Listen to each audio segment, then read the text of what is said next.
পৃথিবীটা নাকি ছোট হতে হতে স্যাটেলাইট আর কেবলের হাতে, ড্রয়িং রুমে রাখা বোকা বাক্সতে বন্দি।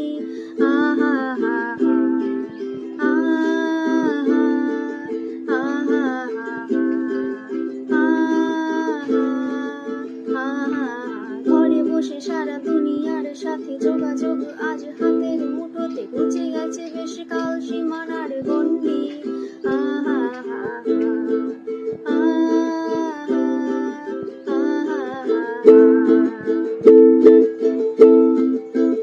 ভেবে দেখেছ কি তারারাও যত আলোক বর্ষ দূরে, তারও দূরে